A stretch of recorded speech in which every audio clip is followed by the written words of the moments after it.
Assalamualaikum warahmatullahi wabarakatuh. Selamat siang, salam sejahtera untuk kita semua. Saya Andiko Maria sebagai dosen Diploma 4 Teknologi Laboratorium Medis Setikes Banyuwangi. Pada kesempatan ini, saya mendokumentasikan kegiatan belajar mengajar saya pada salah satu mata kuliah yang saya ampu, yaitu Kimia Analitik. Pada dokumentasi ini, saya merancang untuk memenuhi salah satu syarat mengajukan sertifikasi dosen di tahun 2025 ini. Dokumentasi ini berupa video yang akan menjadi bentuk asesmen dan bukti diri dari pernyataan diri dosen serta unjuk kerja dalam Tridharma atau biasa disebut dengan PDD UKTPT. Mata kuliah Kimia Analitik yang saya ampu adalah mata kuliah kompetensi inti program studi D4 Teknologi Laboratorium Medis Setikes Banyuwangi yang diberikan kepada mahasiswa pada semester 2 dengan jumlah 1 SKS teori. Mata kuliah ini akan disampaikan dalam 14 kali pertemuan tatap muka dan 2 pertemuan untuk ujian tengah semester dan ujian akhir semester. Capaian pembelajaran pada mata kuliah Kimia Analitik yaitu mahasiswa dapat memperoleh pemahaman yang mendalam tentang analisis kualitatif anion, analisis kualitatif kation, dan analisis kadar boraks dan formalin, analisis gravimetri, analisis volumetri, titrasi asam basa, titrasi permanganometri, titrasi oksidimetri, dan titrasi kompleksometri. Materi pembelajaran yang saya berikan kepada mahasiswa dalam video ini adalah konsep analisis kadar formalin pada sampel makanan berbasis nanopartikel. Pada video pembelajaran ini, pada awal pembelajaran, saya memberikan absensi perkuliahan yang terintegrasi langsung dengan SIAKAD Cloud Setikes Banyuwangi. Mahasiswa diberikan materi analisis formalin berbasis nanopartikel yang merupakan hasil penelitian saya yang telah terpublikasikan pada Jurnal Nasional Sinta 5. Kemudian, mahasiswa akan diajak berdiskusi bersama terkait dengan analisis formalin pada sampel yang ada di sekitar. Mahasiswa dibentuk kelompok dan diberikan kasus, kemudian mempresentasikan di depan kelas. Pada akhir mata kuliah, mahasiswa diberikan tugas yang dapat mereka akses melalui AdLink pada akun SIAKAD mahasiswa. AdLink ini merupakan modul digital yang dapat diakses mahasiswa dimanapun dan kapanpun. Sebagai inovasi strategi dan metode pembelajaran yang saya terapkan, diharapkan dapat memberikan peningkatan hasil belajar mahasiswa dan lulusan yang sesuai kompetensi, khususnya pada bidang kimia analisis. Untuk mempermudah penyampaian materi, di sini saya selalu menyiapkan bahan ajar berupa slide presentasi, publikasi jurnal nasional, buku referensi yang saya sesuaikan dengan RPS tentunya. Evaluasi belajar mahasiswa sesuai dengan komponen yang pertama, yaitu kognitif 75% yang terdiri dari ujian dan UTS sebesar 30%, UAS 40%, tugas 30%, dan komponen berikutnya yaitu afektif sebesar 25%. Nilai akhir mahasiswa akan kami input ke dalam sistem informasi akademik atau biasa kami sebut SIAKAD. Mahasiswa dapat mengakses SIAKAD untuk mengetahui hasil penilaiannya secara transparan. Berikut merupakan proses video yang telah saya siapkan pada mata kuliah Kimia Analitik yang saya ampu. Baik, selamat pagi. Pagi. Assalamualaikum warahmatullahi wabarakatuh. Waalaikumsalam warahmatullahi wabarakatuh. Bagaimana kabarnya hari ini? Baik. Alhamdulillah baik. Sudah sarapan semua? Wah, ada yang sudah, ada yang belum ini ya. Semoga sehat-sehat selalu semuanya. Sebelum kita memulai perkuliahan pada pagi hari ini, marilah kita berdoa menurut agama dan kepercayaan masing-masing agar diberikan kemudahan dan kelancaran selama menjalani perkuliahan pada pagi hari ini dari awal sampai akhir. Berdoa menurut agama dan kepercayaan masing-masing. Berdoa disilahkan.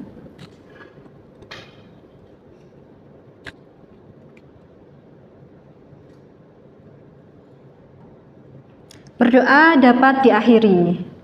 Baik teman-teman semua, sekarang adalah mata kuliah kimia analitik pada pertemuan ke berapa?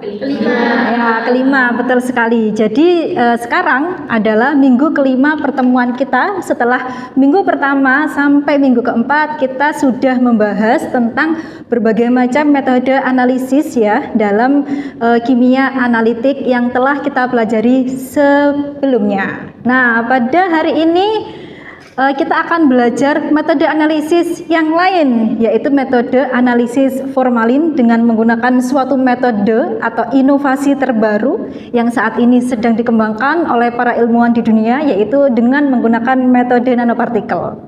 Sudah pernah dengar metode nanopartikel?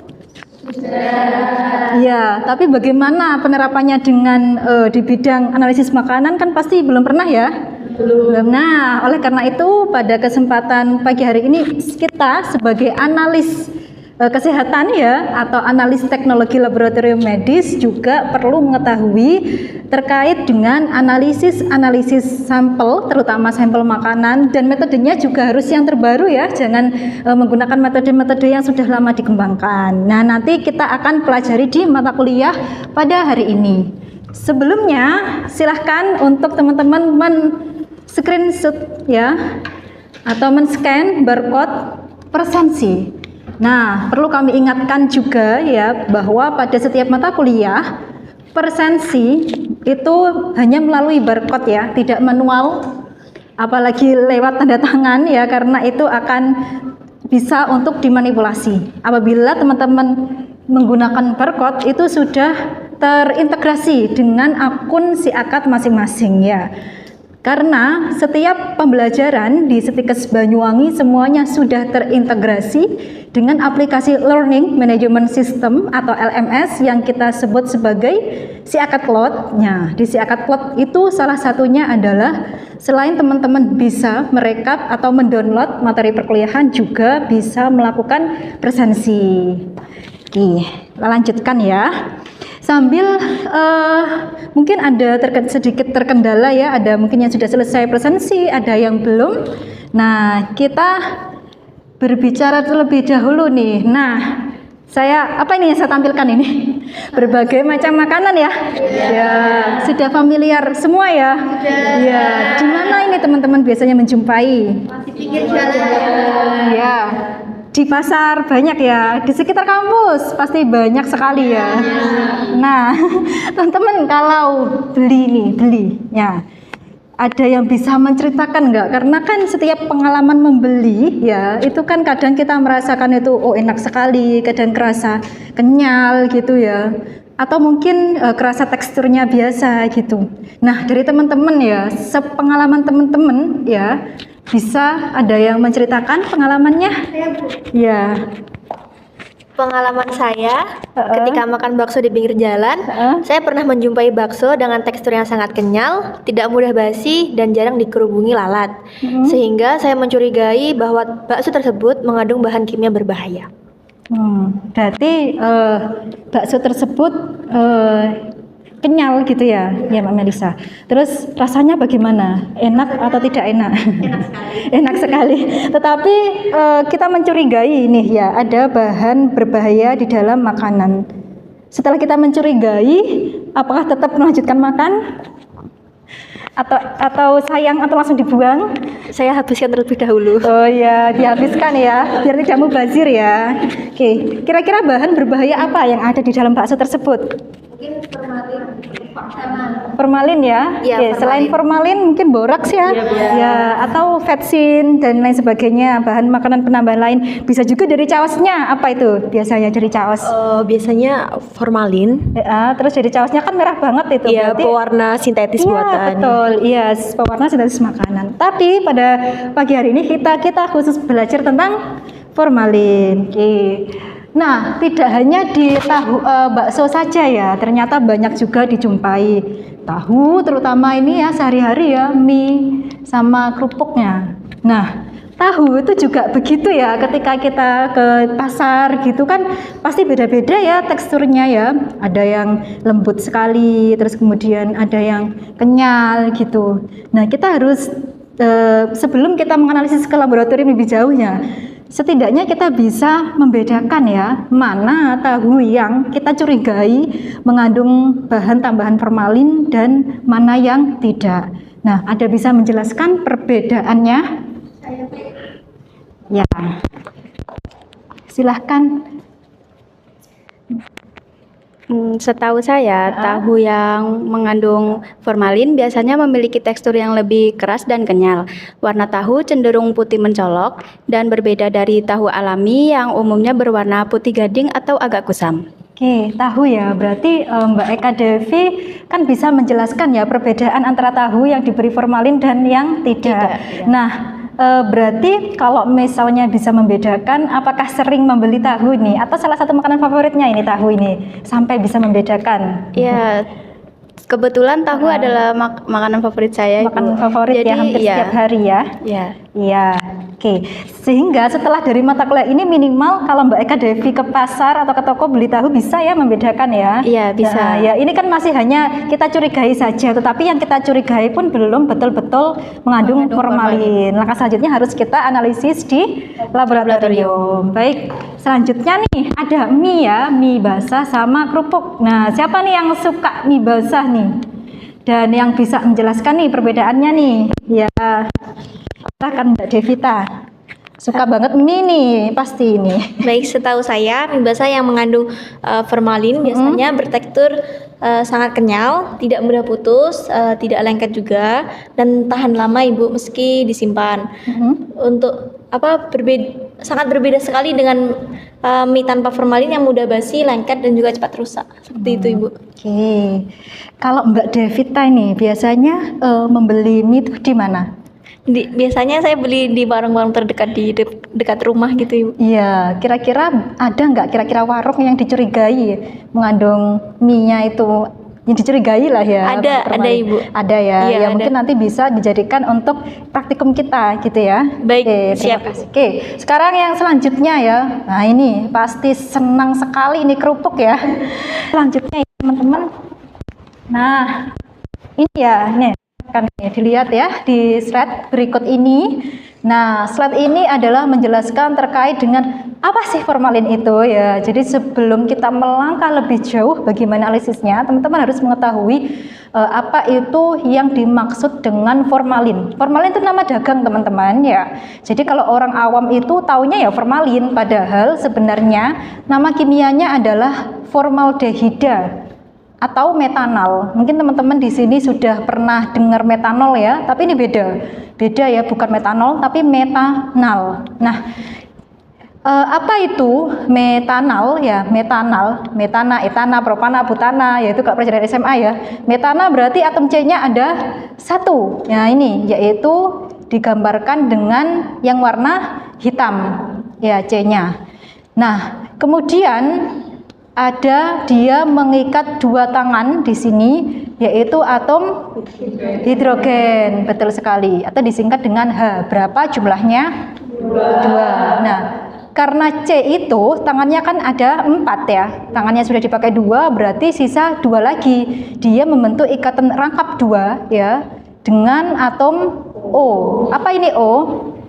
Oksigen, betul sekali. Jadi metanol atau formaldehida kalau secara strukturnya dulu ya, itu memiliki 1 atom karbon, kemudian 2 atom hidrogen dan 1 atom oksigen. Nah itu kalau dari kita ya sebagai analis kimianya ya, atau ATLM-nya.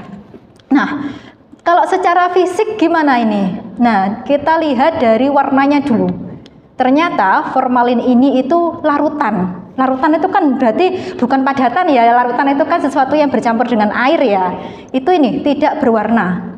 Seperti apa? Seperti air ya, hampir sama seperti air ya, tidak berwarna. Dan memiliki bau yang sangat menusuk ya. Mengandung sekitar 37% formaldehida dalam air. Berarti formaldehidanya murni adalah 37%. Sisanya berapa persen? 63. Apa itu 63-nya berarti? Air, betul sekali. Jadi di dalam larutan formalin itu 37% formaldehida senyawanya, dan air atau H2O-nya itu adalah 63%. Nah, kemudian ini juga ya, maka Permenkes ya RI pada tahun 2012 itu sudah mengatur ya bahwa formalin itu dilarang sebagai bahan tambahan makanan. Nah, kalau misalnya formalin dilarang untuk bahan tambahan pangan, kira-kira ada nggak metode analisis lain gitu yang untuk mengawet makanan? Kira-kira pakai apa? Dengan cara alami gitu ya. Jadi jangan pakai formalin, pakai pengawet-pengawet yang alami. Ya, itu juga bisa. Nah, karena kita ini dianalis kesehatan, maka kita harus juga bisa menganalisis ya kandungan formalin di dalam makanan. Nah, ini bahayanya ya di dalam formalin ya. Ini apa ini? Ada orang ya terkena radang tenggorokan ya, sehingga di dalam tenggorokannya ada kuman seperti ini ya. Ini juga ya sesak napas. Ini ada apa ini orangnya? Pegang perut ini. Ya, karena kebanyakan formalin ya. Terus ini pegang kepala pusing. Ini ya pingsan ya sampai kematian. Ini ya tidak normal ya kadar gulanya gitu dan lain sebagainya. Secara kesehatan dia menunjukkan hasil yang tidak normal. Ini dampaknya ya jika formalin itu digunakan dalam jangka panjang.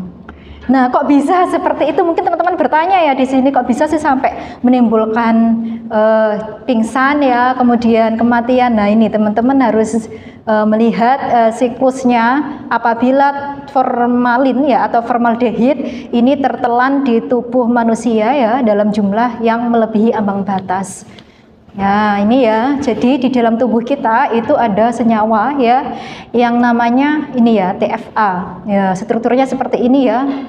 Panjang sekali ya. Ada gugus N ya, ada rangkap 2O ya, ada kemudian struktur benzena, ada OH. OH di sini adalah hidroksil gitu ya. Kemudian ada gugus amina juga. Ya, TFA tetrahidroksilit acid ya. Nah, TFA ini ya, kemudian dia akan bertemu dengan formaldehid ya, formalin tadi itu di dalam tubuh kita. Nah, ini ya. Masih ingat ya strukturnya ya? C, rangkap 2O, kemudian hanya ada 2. Nah, C-nya ada di sini. Nah, ketika formaldehida ini kemudian bertemu dengan TFA ini, kemudian dia akan mengalami perubahan bentuk ya. Yang awalnya formaldehid seperti ini ya. Ya, salah satu atom H-nya yang ada di sebelah kanan itu dia mengalami detoksifikasi ya menjadi atom O negatif. Jadi oksigennya menggantikan hidrogennya. Yang awalnya formaldehid dengan struktur COH, H2, hanya ada 2. Kemudian menjadi format ya. Format ini adalah C rangkap 2O, kemudian O sama H ya. Ini namanya format. Nah, kemudian format ini bisa ini ya menyebabkan rusaknya DNA yang ada di purin di sini nih.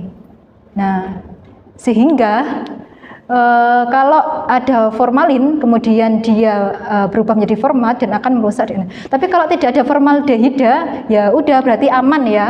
Di dalam tubuh kita tidak akan mengalami reaksi-reaksi yang seperti ini. Apakah setiap formalin ya yang kita makan itu semuanya akan berdampak buruk? Ya, ternyata ada ambang batasnya tergantung berat badan manusia dan tergantung konsumsinya per hari. Kemudian bagaimana dampaknya terhadap tubuh? Nah, sekarang sebagai seorang analis teknologi laboratorium medis, maka kita perlu mengetahui bagaimana sih analisisnya ya formalin itu di laboratorium. Nah, ternyata ada 2 ya, yaitu analisis kualitatif dan kuantitatif. Nah, ada yang bisa membedakan keduanya? Kalau analisis kualitatif itu kita hanya bersifat melihat perubahan fisik pada larutan yang diujikan, itu hasilnya nanti positif atau negatif. Sedangkan pada analisis kuantitatif itu kita bisa menghitung kadar formalin dalam suatu sampel. Ya, baik, benar sekali ya bahwa kual sama kuan. Kalau kualitatif itu hanya tahu, oh ini positif ya mengandung formalin, oh ini negatif mengandung formalin ya. Biasanya kita bisa pakai kalium permanganat ya, KMNO4. Kemudian kita juga bisa pakai ini ya, bahan alami ya, kulit buah naga misalnya. Kemudian ekstrak bunga kencana. Nah, kalau teman-teman pakai kulit buah naga, ya tinggal kulit buah naganya itu dibuat ekstrak, kemudian diteteskan ke sampel makanan. Kalau misalnya hasilnya nanti merah, ya itu kita bisa menduga saja kalau ini positif mengandung formalin. Tapi kan kita tidak mengetahui ya berapa kadarnya. Karena yang harus kita pastikan itu kan kadarnya ya. Nah, kadarnya berapa sehingga oh ini ternyata aman, ini ternyata tidak. Itu kan ada kadarnya sendiri. Nah, itu hanya analisis kualitatif. Nah, yang saat ini yang menarik untuk kita kembangkan itu adalah di analisis kuantitatifnya ya. Karena kita bisa melihat kadar formalin ya dengan hitungan ya, dengan angka. Nah, biasanya satuannya adalah ppm atau miligram per liter. Jadi kita bisa menghitungnya. Biasanya kita bisa menggunakan alat tertentu, kemudian bisa juga menggunakan spektrofotometer UV visible. Akan tetapi ketika kita ya melakukan analisis formalin itu dengan cara analisis kuantitatif itu masih ada kelemahannya ternyata. Ini ya, tidak didapatkan hasil akurat dan perlu pengembangan metode analisis formalin lain. Jadi kita bisa mengembangkan metode analisis dari sini.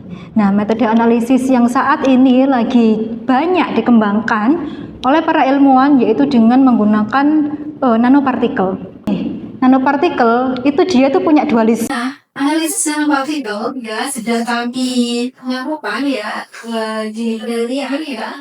Ya, kita sedang mempublikasikan teorinya di jurnal mana bisa beberapa visi ya, bahkan pembelajaran di sini lengkapnya dengan analisis partikel, analisis formalin dengan menggunakan nanopartikel lembaga khususnya. Nah, hasilnya seperti ini, jadi lembaga dan partikel lembaga ya, kemudian ditambahkan dengan formalin ya, akan membentuk aplikasi dan ini nantinya dapat menjadi sensor bagi makanan tersebut. Nah, dari berbagai macam makanan ya kami sudah melakukan tes ya, ada 25 sampel. Ada beberapa makanan yang memang mengandung formalin yang melebihi ambang batas. Ya. Dan ada beberapa makanan yang aman gitu ya, jadi tidak semuanya mengandung formalin yang di atas 15. Baik, ada pertanyaan terlebih dahulu? Silahkan Mbak. Bagaimana cara kita memahami bahwa analisis nanopartikel sudah berhasil? Baik, untuk keberhasilan analisis nanopartikel, tadi upaya berapa Mbak Zian dalam partikel itu? 1 sampai 199. Kita kan tidak bisa melihat pakai mata biasa, maka kita menggunakan suatu alat yang namanya PSA. Maka itu particle size analysis. Jadi dari alatnya nanti kita mengetahui, oh ini ukurannya misalnya 50 nanometer yuk. Nah, atau ukurannya berapa? Nah, itu pakai suatu alat. Baik, selanjutnya kita ada membantu mengelompok ya. Silakan usi-usi 3 orang.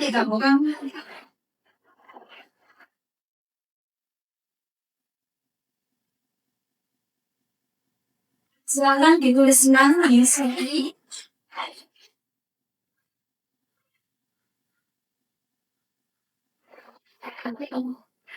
Nah, teman-teman diskusi dengan teman samping panggungnya ya. Membuat proyek analisis formalin basis nanopartikel lembaga pada sampel jajanan di sekitar kampus. Silakan ditulis tidak.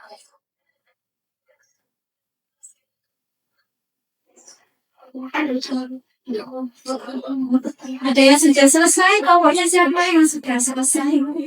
Silakan aja, Bang. Ya, kita hasilnya.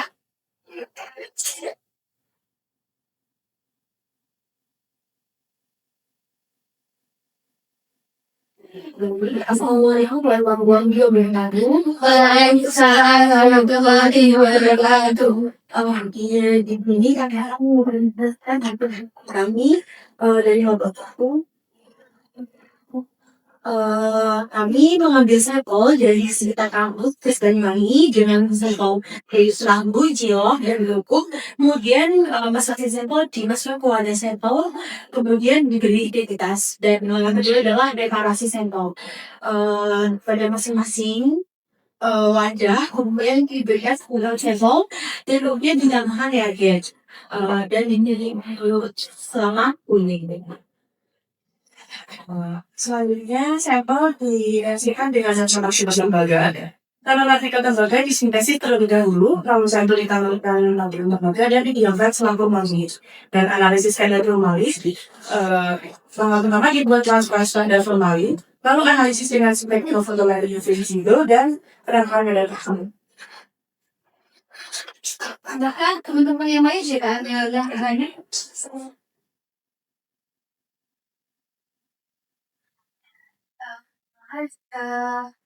Analisis spektrofotometri itu hasilnya teman-teman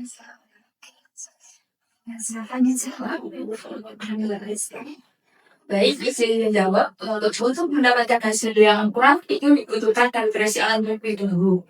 Juga harus dibutuhkan juga ketelitian pada preparasi sampelnya. Juga memastikan lembaga yang digunakan itu sudah memenuhi semua komponen yang dibutuhkan, kecuali untuk analis dan akademik seperti itu. ya sudah betul jawabannya ya. Jadi pada saat sebelum kita menggunakan alat spektrofotometri itu kita harus memantau dulu ya apakah ini sudah berfungsi dengan baik atau belum. Bisa diakhiri. Sekian diskusi dari kami. Terima kasih. Wassalamualaikum warahmatullahi wabarakatuh. Waalaikumsalam. Dari tepuk tangan buat kita.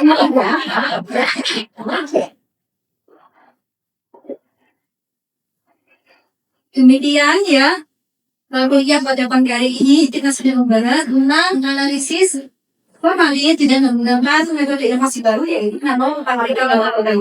Nah, sebelumnya di sini saya akan menyampaikan bahwa ini teman-teman ada tugas yang teman-teman bisa cek di akun linknya teman-teman ya. Tidak hanya tugas saja ya, nanti teman-teman bisa mendownload materi hari ini di akun ini dan juga nanti teman-teman harus mengumpulkan lagi untuk upload hasilnya di akun juga ya dalam waktu selama 1 minggu dan nantinya akan kami berikan penilaian ya. Jangan sampai telat karena kalau telat sudah tidak bisa di upload. Sebelum kita akhiri pelajaran pada pagi hari ini, marilah kita membaca al-Fatihah bersama-sama.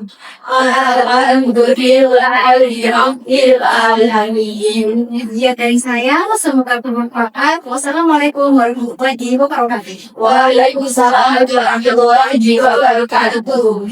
Terima kasih. Demikian deskripsi singkat dari saya. Semoga dapat memberikan gambaran mengenai kegiatan pada bidang pendidikan dan pengajaran yang saya lakukan sebagai dosen di program studi D4 Teknologi Laboratorium Medis Seketikes Banyuwangi. Saya mohon maaf apabila ada hal yang kurang berkenan dan sebelumnya saya tutup, saya ingin mengucapkan kepada semua pihak yang telah berkontribusi, khususnya kepada Civitas Akademika Seketikes Banyuwangi. Semoga ini menjadi awal untuk perbaikan dan pengembangan diri saya sebagai dosen di Seketikes Banyuwangi. Kami mengucapkan banyak terima kasih. Wassalamualaikum warahmatullahi wabarakatuh.